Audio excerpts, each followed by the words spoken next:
Hello geometers and seekers of general truths. In this video we will solve a couple of problems using inverse trigonometric ratios, and we're going to make use of the table in section 8.4. So go ahead and look back at that table. I've copied and pasted here for our convenience, and we want to use this to approximate the measure of angle A to the nearest degree. Okay, so here in this first problem, I have an angle that I'm missing this time. Usually we know an angle and we are looking for a side length. This time we know the side lengths and we're looking for an angle. So if I set this up as follows, the tangent of angle A is equal to the opposite leg, which is 9.33, divided by the adjacent leg, which is 4.96. And this tells me then that the tangent of angle A must be equal to, and if I just type that number into my calculator, 9.33 divided by 4.96, I get 1.88104. All right. And so my goal is to figure out the measure of angle A. Well, so the question here is, what angle, right, this is the way we can phrase this question, is what angle has a tangent ratio of approximately 1.88104? And you can see on my table here that's about 62 degrees. So we can say that the measure of angle A is approximately 62 degrees. From the table that we have over here. All right, so we know the side lengths, we know the tangent ratio, and we use the table to look up the value of the angle. In section 8.4, we knew the angle and we wanted to find the tangent ratio. So this is going in the reverse direction. Similarly, for number 2, we can set up the equation as follows: the tangent of angle A, and I'm going to use parentheses here as often as I can, and you should too, just to remind ourselves that this is not multiplying by A. This is the tangent of angle A, is equal to 4.63. That's the opposite leg, divided by the adjacent leg, which is 4.96.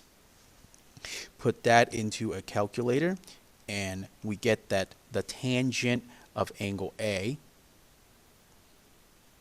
is equal to 0.93346, so on. All right, so what that means is, let's look into the table now, and we want to figure out the measure of angle A. So which angle has a tangent ratio of about 9.33? So you can see here in this table it's that value.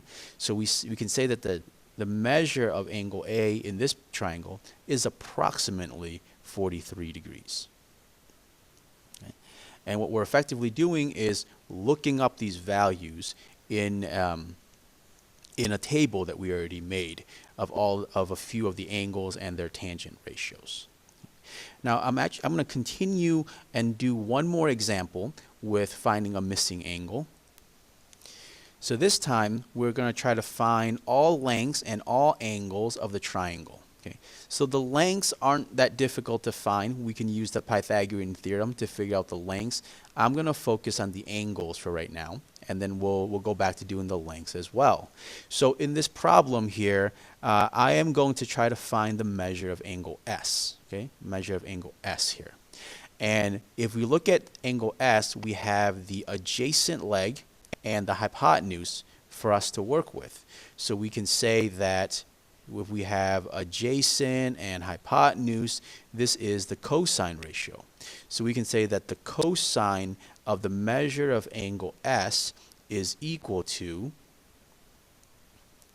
the adjacent leg, which is 7.5, divided by the hypotenuse, which is 31.3.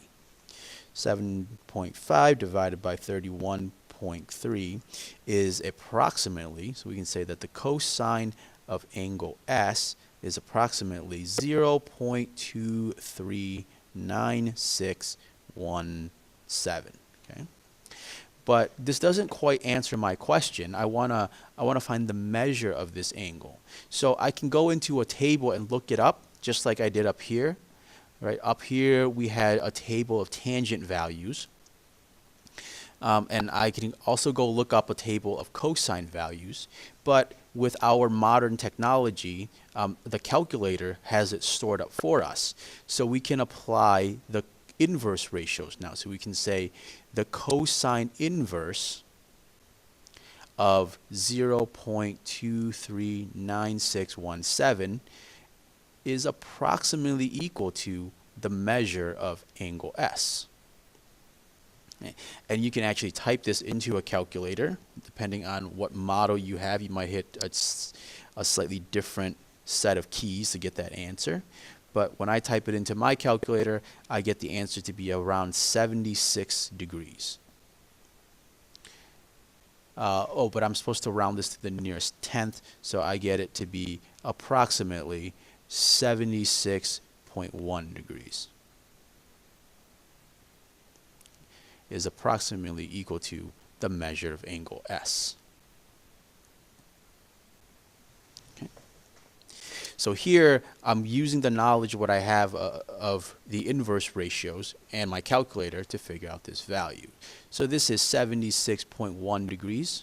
And to find the measure of angle U, I don't have to use the ratios again. I can simply just say that U here is equal to 90 minus 76.1 using the triangle sum theorem. So that gives me approximately 13.9 degrees is the measure of angle U. And then the last thing for me to do here is to figure out the side lengths, which in this case is UT. Right? So I can say that, I guess I'll call this side X. X squared plus 7.5 squared is equal to 31.3 squared. Okay, so X squared plus 7.5 squared is equal to 31.3 squared. Subtract 7.5 squared from each side. And I get it is about 923.44. And then take the square root of that. And I get that X is equal to the square root of 923.44, which is approximately 30.4. Okay. So this example is kind of where everything comes together. We are going to use the inverse ratio here to figure out the missing angle, subtract it from 180 in order for us to figure out the other angle here, and then use the Pythagorean theorem to figure out the missing length. So between the Pythagorean theorem, trig ratios, trig inverse ratios, triangle sum theorem, given some basic information in a triangle, we can figure out everything else. As always, thank you for watching. Keep asking for help if you need clarification, and have a wonderful day.